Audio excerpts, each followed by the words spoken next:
Hi, I am R.U. Gins, author of 1, 2, 3 Scream, a collection of terrifying, hilarious, hilarifying stories that no one should actually read. But since I promised I would come here and read a story, I'm going to do it quickly and I'm going to do it with a little help. This is the screen debut of Ashley. and Ashley will be reading special character at the end. The name of this story is Unicorn Poop.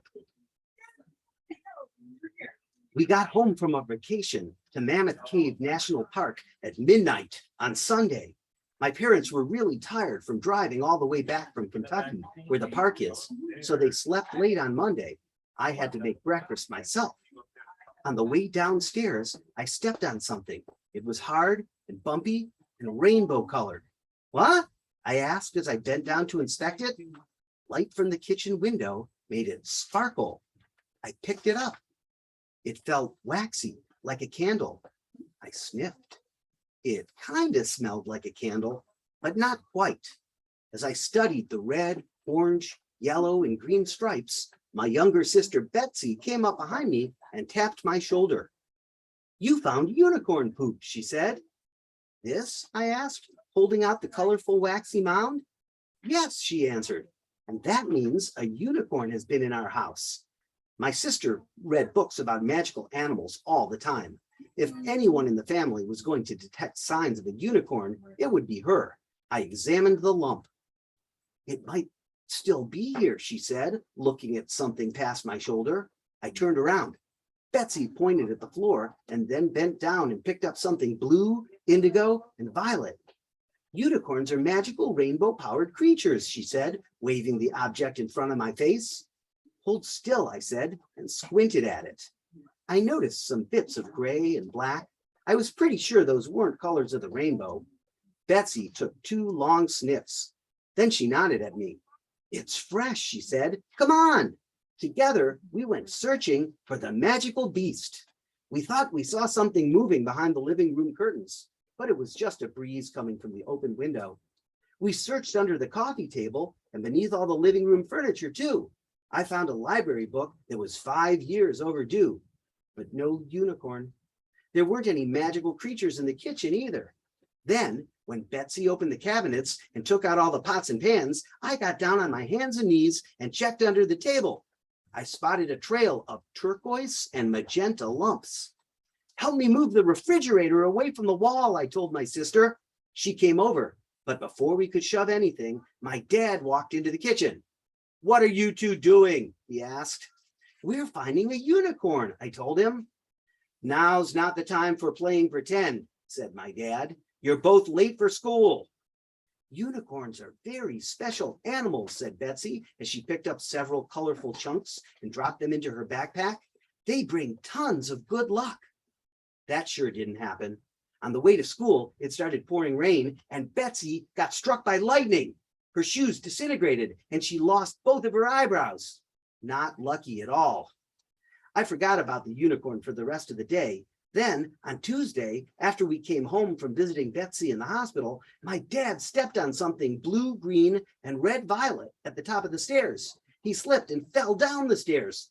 The doctor said he had 3 cracked ribs and 2 broken teeth. Very unlucky. That evening, I saw my mom hunched over her desk, staring at a pile of papers and forms and hospital bills. She looked really tired and really worried. "I thought unicorns bring tons of good luck," I said. "Unicorns?" she asked. I held out a poop I had just found. It was brown with rose-colored stripes. My mom inspected the lump in my hand and picked out a small bit of paper. "Burnt sienna," she read, and started to chuckle. I didn't get what was so funny. She picked out another paper bit.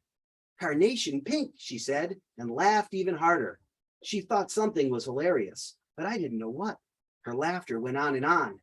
After a while, it didn't sound funny. Maybe all the bad luck was getting to her. "Mom," I asked, "are you okay?"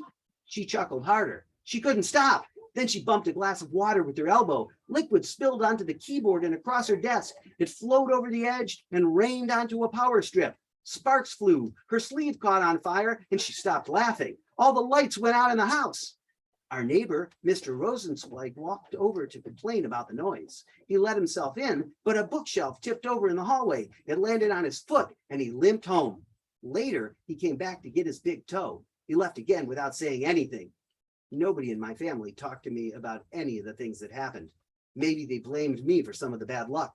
Maybe they were scared. So I was glad when Uncle Hayden arrived.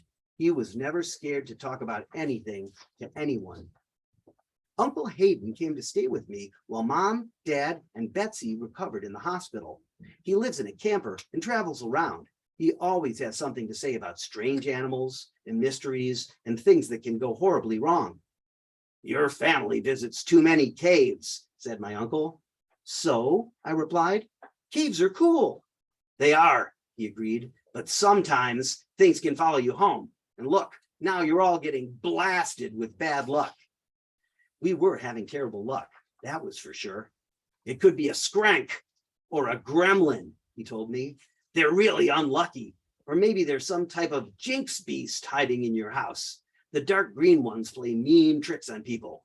It's never funny. No, I said, showing him one of the rainbow chunks. It's a unicorn.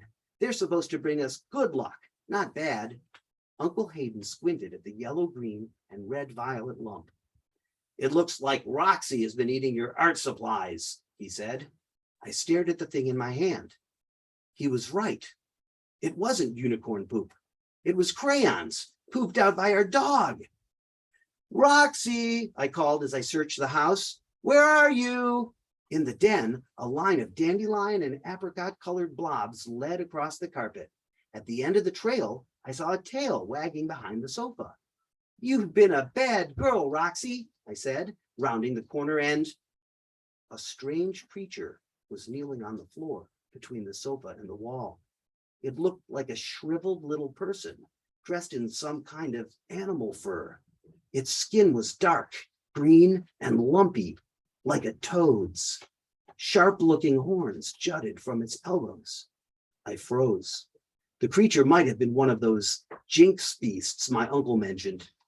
The thing tapped its claws on my box of crayons as it fed them to Roxy one at a time.